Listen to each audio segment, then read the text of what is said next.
온 인류를 구원하기 위하여 예수님께서 이 땅에 오셨을 때 호련히 수많은 천군이 그 천사들과 함께 하나님을 찬송하여 이르되 지극히 높은 곳에서는 하나님께 영광이요 땅에서는 하나님이 기뻐하신 사람들 중에 평화로다 외쳤습니다.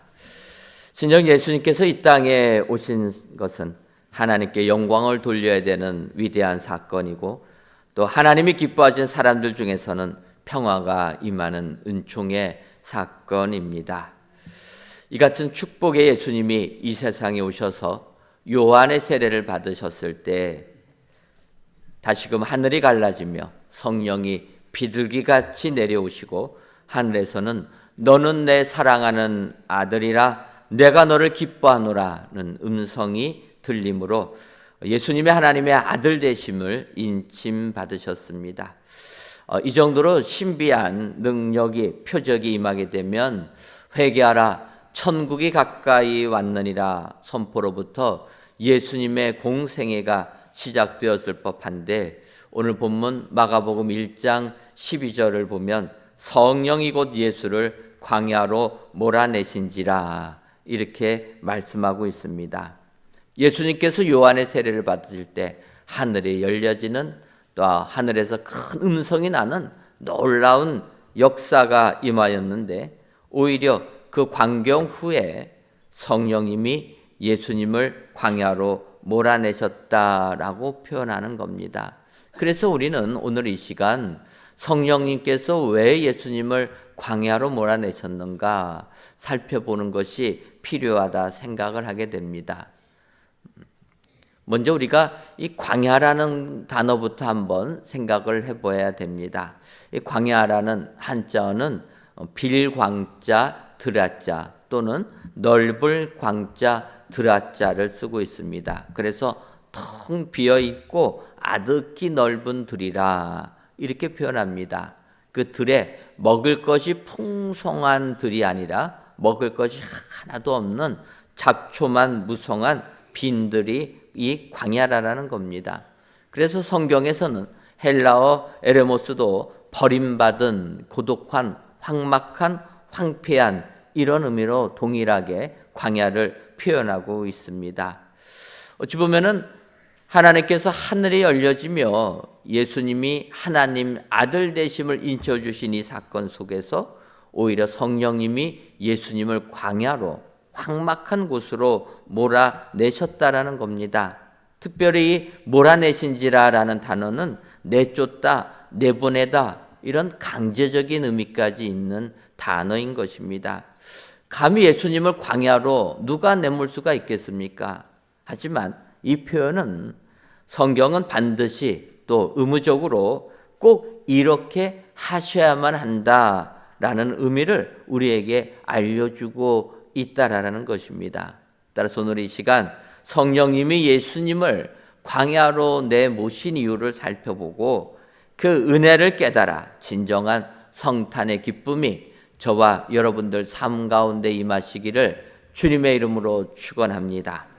그렇다면 성령이 곧 예수를 광야로 몰아내신 이유는 무엇입니까?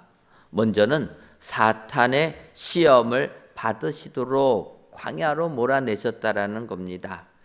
오늘 보면 마가복음 1장 13절을 보면 광야에서 40일을 계시면서 사탄에게 시험을 받으시며 들 짐승과 함께 계시니 천사들이 수종 들더라 이렇게 표현합니다. 먼저 상반절을 보면 사탄에게 시험을 받으시며 이렇게 표현하는 겁니다.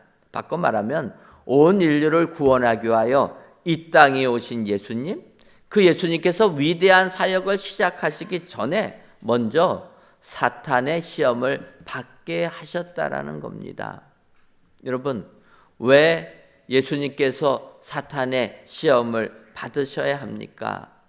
그것은 예수님이 이 땅에 오신 의미를 우리에게 좀 더 자세하게 가르쳐주기 위함이라는 겁니다. 여러분, 예수님은 사람의 아들로 이 땅에 태어나셨습니다. 죄는 없으시다 히브리서 말씀하시지만 우리와 똑같은 육신을 입으셨다라는 겁니다. 그래서 성탄절, 예수님이 탄생하실 그때도 예수님 마리아에서 태어나서 강보에 쌓여서 구유에 누워 계신 것 아닙니까? 예수님은 우리 인간이 태어나는 모습과 똑같이 태어나셨다라는 겁니다.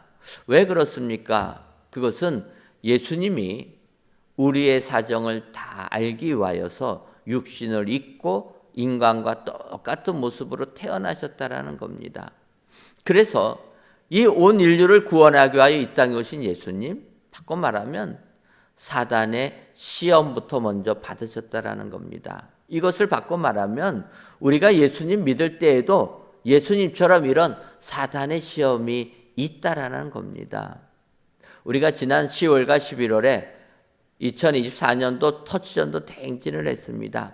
그래서 저희가 11월 24일 날 날짜를 정해서 정말 한번 우리 교회 오라 초청장 드리고 교회로 초청하지 않았습니까? 그런데 많은 분들을 초청장을 드렸는데 그때 꼭 오겠다고 하신 분들이 당일날 어떻게 얘기합니까? 급한 일이 생겨서 못 오겠다. 그렇게 이야기하는 겁니다. 왜 그렇습니까? 사탄이 오지 못하게 한다라는 거예요. 왜냐? 그들이 교회에 나와서 복음을 들으면 복음을 통해서 예수님을 믿게 되지 않습니까? 예수님을 믿게 되면 구원을 받으니까 사탄이 그들이 예수님 믿지 못하게 하기 위하여서 이상한 일들을 만들어내는 겁니다. 그래서 찰떡같이 약속한 그분들이 당일날 아침에 가자고 하면은 일이 생겨서 아주 급한 일이 생겨서 못 오겠다. 여러분, 우리가 믿음 생활할 때 이렇게 사단은 항상 우리로 하여금 하나님과 가까워지지 못하도록 시험을 한다라는 겁니다. 예수님이 그런 시험을 먼저 이기심으로 우리들도 그 시험을 이기라 이야기해 준다라는 겁니다. 여러분, 예수님께서 사단에게 시험받은 내용이 어떤 겁니까? 오늘 본문은 간단하게 사단에게 시험을 받으시며 이렇게 써 있지만 마태복음하고 누가복음을 보게 되면 그 내용이 자세하게 나오게 됩니다. 마태복음을 통해서 보게 되면 예수님께서 첫 번째 받으신 시험은 돌을 가지고 떡을 만들라 이런 시험이라는 겁니다. 예수님께서 광야에서 40일간 금식 기도하시면서 굶주렸었을 때 마지막에 사단이 그 예수님께 요구하는 겁니다. 40일 동안 굶주렸으니 얼마나 배가 고프냐. 그러니 돌을 명하여서 떡이 되게 하여 너의 배고픈 문제를 해결하라. 이렇게 사단이 예수님을 유혹하는 겁니다. 우리 같으면 여러분 어떻게 하겠습니까? 40일을 금식해서 배가 고팠을 때 우리 같으면 어떻게 합니까? 사단이 유혹하기 전에 능력만 있으면 할 수만 있으면 돌을 명하여서 떡이 되게 해서 먹는 게 우리들 아닙니까? 우리는 능력이 없어서 그걸 못하는데 예수님은 하나님의 아들이십니다. 능력이 있으신 분이십니다. 그런 예수님에게 사단이 유혹하는 거예요. 사실 우리도 그런 유혹 이기기가 어렵습니다. 그런데 예수님은 능력이 있음에도 불구하고 사단이 유혹할 때 이야기합니다. 마태복음 4장 4절을 보면 예수께서 대답하여 이르시되 기록되었으되 사람이 떡으로만 살 것이 아니요 하나님의 입으로부터 나오는 모든 말씀으로 살 것이라 하였느니라 하시니.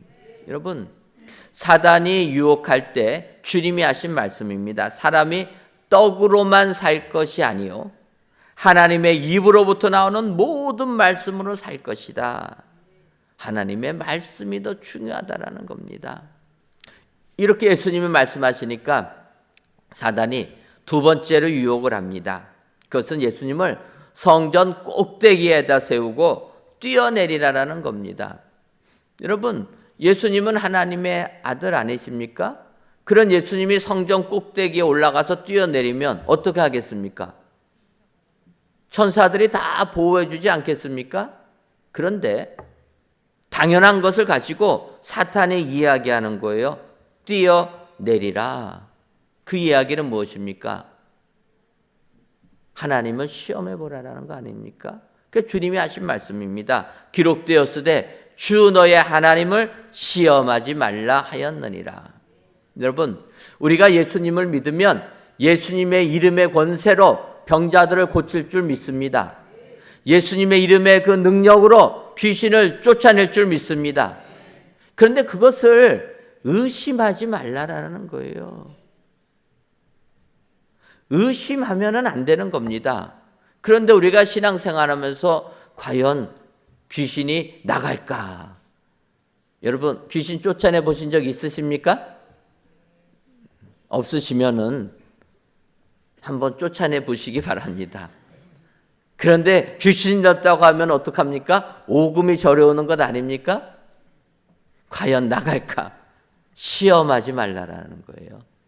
성경이 말씀면 너희가 무슨 독을 마시든 독사를 잡든 상하지 않겠다고 말씀하지 않습니까? 믿음으로 나가면 귀신이 쫓겨나가게 되는 겁니다. 그런데 사단은 굳이 이거를 시험해 보라라는 겁니다. 주님이 시험하지 말라 말씀하십니다. 그러니까 마지막으로 사단이 유혹합니다. 내가 나에게 경배하면 절하면 이 모든 것을 너에게 주리라. 그렇게 이야기를 합니다. 그때 예수님 말씀하십니다. 기록되었으되 주 너의 하나님께 경배하고 다만 그를 섬기라. 여러분, 지금도 세상은 우리들을 유혹합니다. 잠깐 고개 숙이면, 세상에 무릎을 꿇으면 내가 너의 직장을, 너의 명예를, 너에게 권세를 다 주겠다. 유혹하는 것 아닙니까? 그래서 지금도 우리가 세상을 살면서 세상의 유혹에 넘어가는 겁니다. 잠깐 우리가 모른 척하자. 여러분, 사단은 우리에게 그런 유혹을 합니다. 이 땅에 2000년 전에 예수님 오셨을 때도 마찬가지로 유혹을 하는 겁니다. 나에게만 고개 숙이면 이 세상의 모든 것을 너에게 주겠다. 그런데 예수님 말씀하십니다. 주 너의 하나님께 경배하고 다만 그를 섬기라. 하나님이 하신 말씀이라는 겁니다. 그러면서 주님이 말씀하십니다. 사탄아 물러가라. 여러분, 예수님은 이렇게 사단의 시험을 받으셨고 사단의 시험을 말씀으로 이기시며 사탄을 물리치셨다라는 겁니다. 왜 예수님께서 사단의 시험을 받으실 필요가 없는 예수님께서 이런 시험을 받으셨습니까? 그것은 우리로 하여금 예수님처럼 사단의 유혹을 이기라 가르쳐주기 위하셨다는 것입니다. 여러분, 지금 이 험한 세상 얼마나 우리들을 많이 유혹합니까? 올 한 해를 돌이켜보시기 바랍니다. 얼마나 세상이 우리를 물질적으로 유혹을 합니까? 이곳에 투자하면 돈을 번다. 무엇을 사면 돈을 번다. 물질 가지고 유혹을 하는 겁니다. 예배드리는 시간에 세상 나가서 돈을 버는 게 맞지 않냐. 여러 가지 세상의 권세를 가지고 우리들을 유혹하고 있다라는 겁니다. 이때 우리는 예수님을 기억하고 이 유혹을 이겨야 될 줄 믿습니다.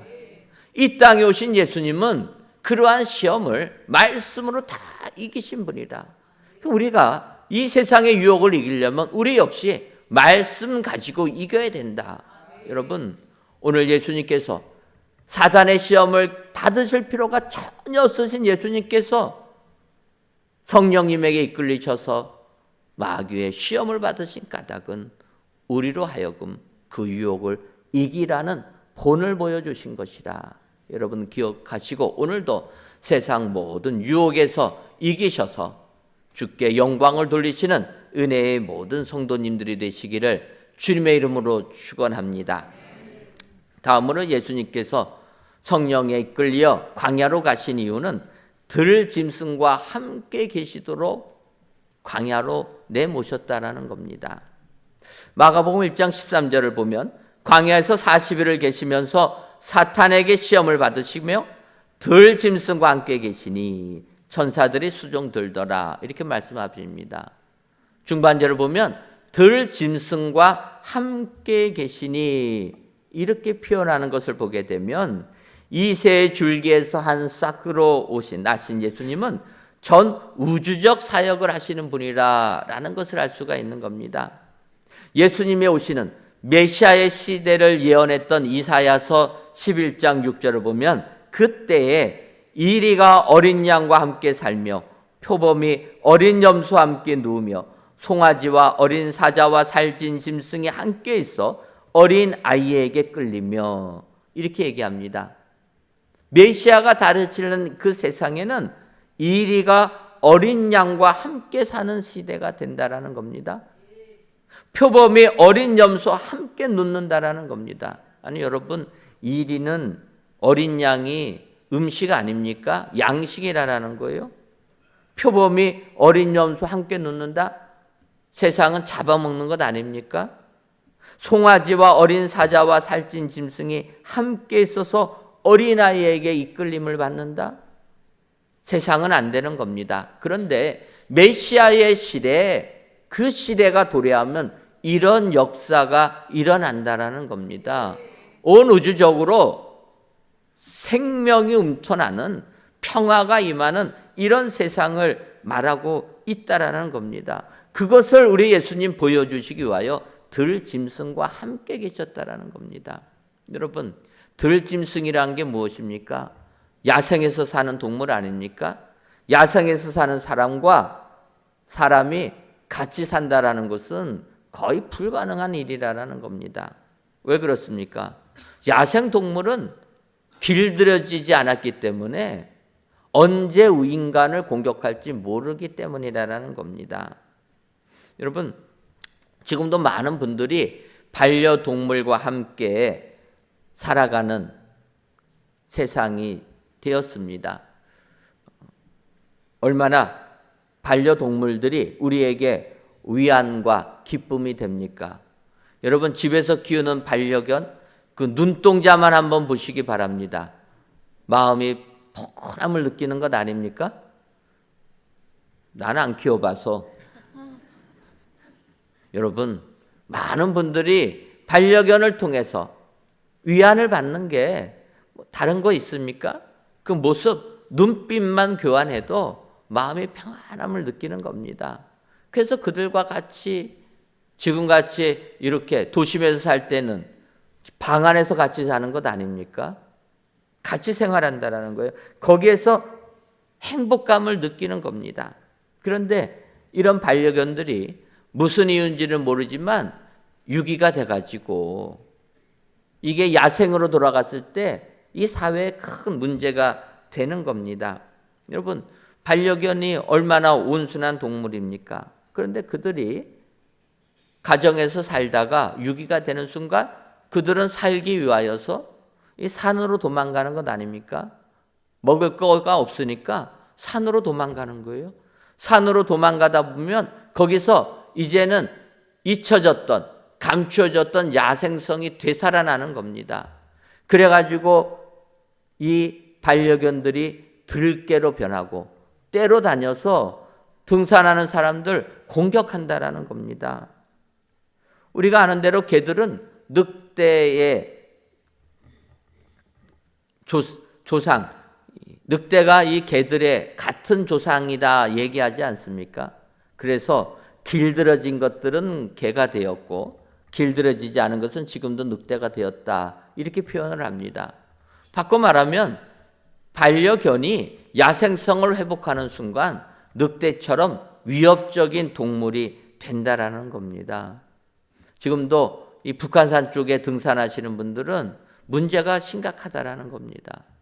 그래서 사람들이 많이 다니는 그 등산로가 아니면 사람들이 안 다니는 곳으로는 가지 말라고 이야기하는 거예요.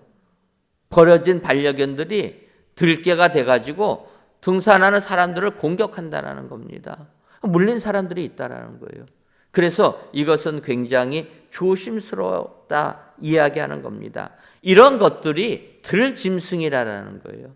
그런데 예수님께서 광야 40일 금식 기도하실 때 이런 들짐승들과 함께 계셨다라는 것을 이야기하고 있는 겁니다. 들짐승들이 예수님을 공격하지 않았다라는 거예요. 이 이야기는 무엇입니까? 우리 예수님은 이 인류뿐만 아니라 모든 피조물의 해방을 위하여서 이 세상에 오신 분이 주님이심을 말하고 있다라는 겁니다. 로마서 8장 21절과 22절을 보면 그 바라는 것은 피조물도 썩어짐의 종로로 탄 데서 해방되어 하나님의 자녀들의 영광의 자유에 이르는 것이니라. 피조물이 다 이제까지 함께 탄식하며 함께 고통을 겪고 있는 것을 우리가 아느니라 이야기합니다.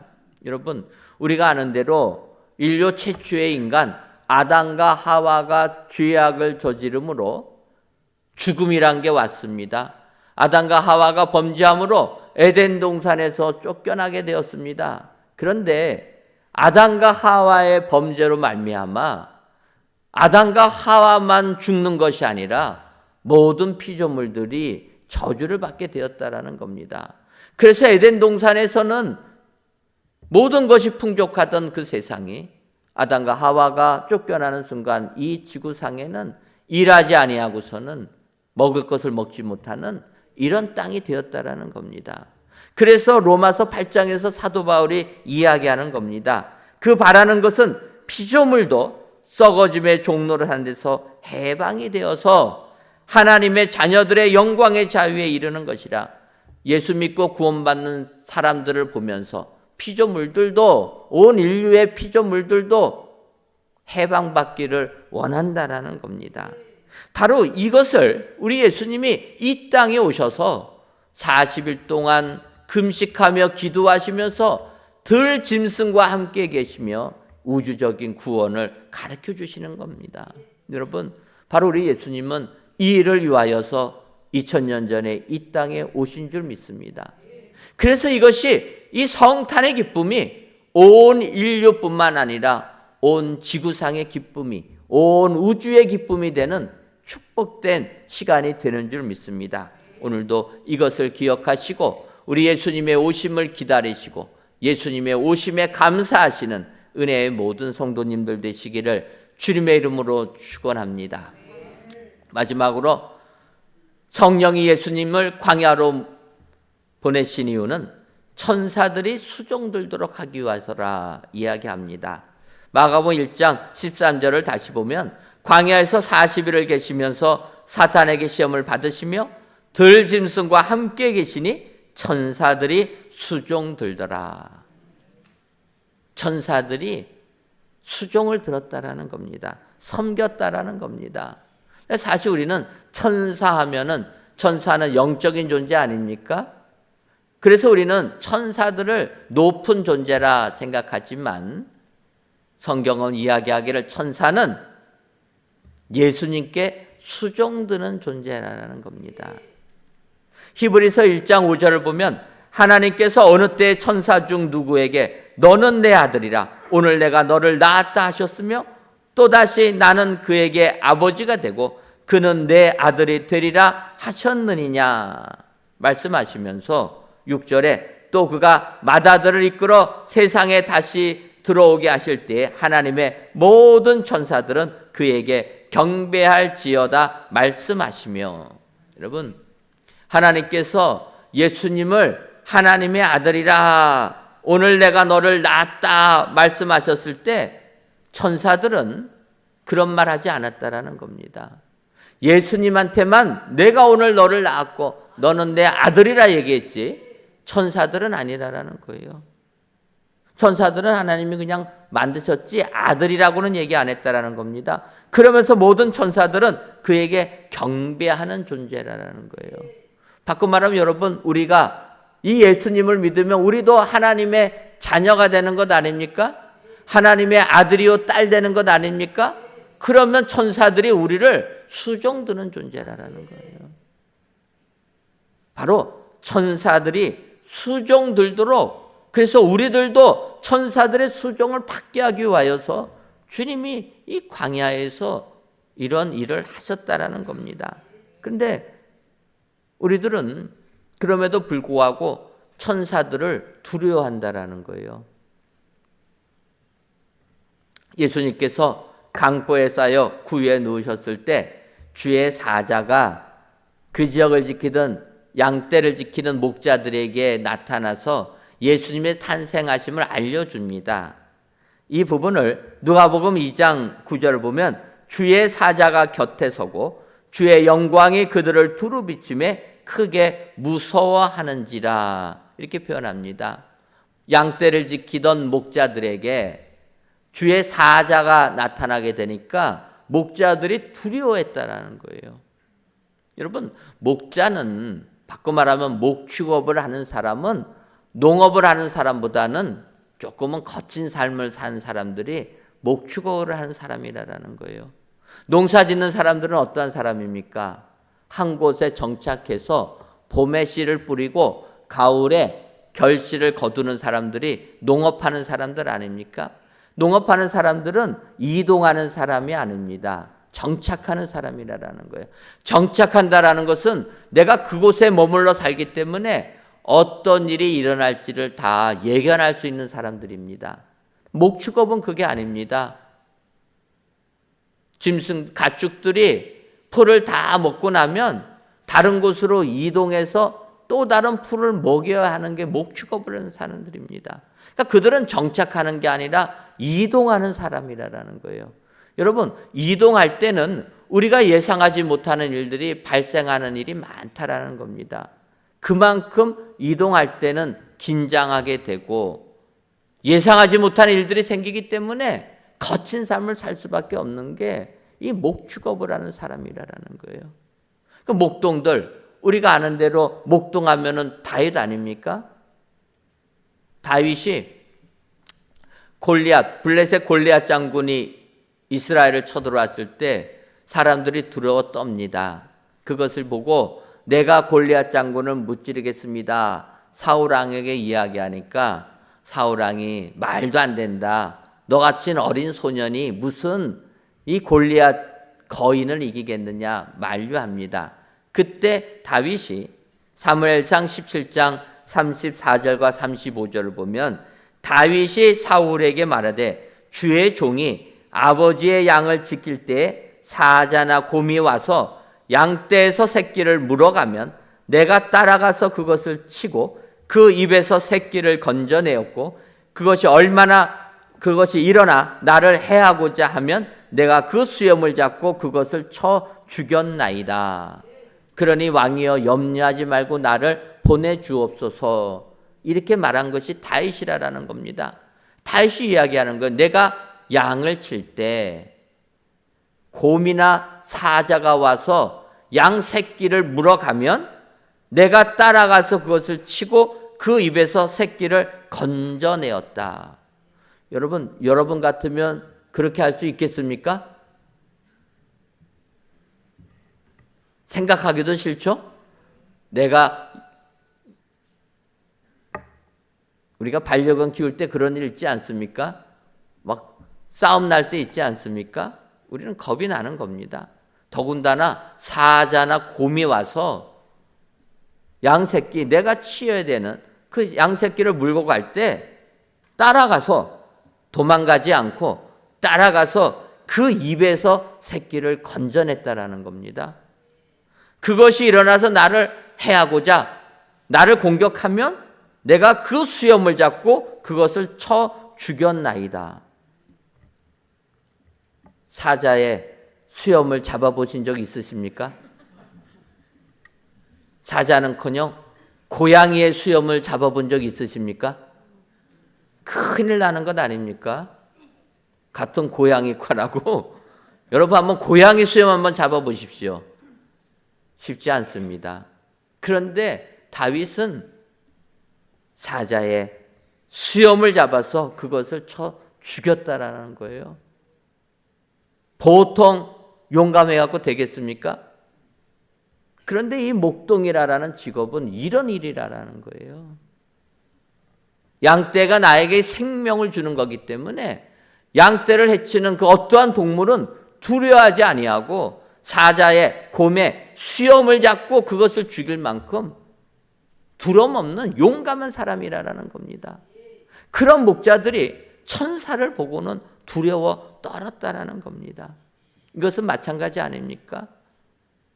지금도 이 세상 사람들 타락한 천사인 귀신을 보면서 두려워 떠는 겁니다. 지금도 이 세상의 사람들이 그 귀신을 섬기는 것 아닙니까? 영적인 존재라고. 미신을 섬기고 온갖 사술에 얽매여 가지고 귀신의 노예가 되는 것 아닙니까? 성경은 아니라라는 거예요. 우리 예수님은 영적인 존재에서 벗어나라라는 겁니다. 이런 귀신의 세상에서 벗어나라는 거야. 천사조차도 예수님을 섬기게 되어 있다. 우리가 하나님의 자녀가 된다라면 영적 존재인 천사들조차도 우리를 섬기게 되어 있다. 성경이 약속하는 겁니다. 이 세상 너무나 귀신들이 횡행하는 세상입니다. 영적인 존재로 사람들을 두려워 떨게 만들고 사람들을 그걸로 하여금 굴복시키는 이런 일들이 일어나고 있습니다. 이 세상이 뛰어난 사람들도 그 귀신의 고개를 숙이는 것 아닙니까? 우리 예수님이 이 땅에 오신 이유는 그런 온갖 죄악의 사술에서 우리들을 끊어주시고 우리에게 구원을 주시기 위함이라. 그것을 위하여서 예수님이 이 땅에 오셨음을 여러분 기억하시고 이번 성탄절에 진정으로 주님의 오심을 감사하시는 은혜의 모든 성도님들이 되시기를 주님의 이름으로 축원합니다. 기도하겠습니다. 하나님, 주님의 오심을 진심으로 기뻐하는 이 시간 성전에서 또는 각 예배 초소에서 귀한 예배를 드리게 하시니 감사합니다. 이 예배를 기뻐 받아 주옵시고 모든 예배자들을 위해 성탄의 기쁨이 충만하게 하여 주옵소서. 이 시간 성령이 곧 예수를 광야로라는 제목으로 말씀을 주셔니 감사합니다. 성령님께서 예수님을 광야로 내모신 것은 사단의 시험을 받으시도록 들짐승과 함께 계시도록 천사들이 수종 들도록 하기 위함임을 알고 오늘도 이 예수님만 찬양하고 이 예수님만 경배하는 저희들이 되게 하여 주옵소서. 그리하여 성탄의 기쁨이 온 인류뿐만 아니라 이 지구상에 아니 온 우주적인 모든 피조물의 기쁨이 되게 하셔서 지극히 높은 곳에서는 하나님께 영광이요 하나님이 기뻐하심을 입은 사람들 중에는 평화가 임하는 우리와 우리의 가정, 이 나라와 이 민족이 되게 하여 주옵소서. 예수님의 이름으로 기도하옵나이다. 아멘.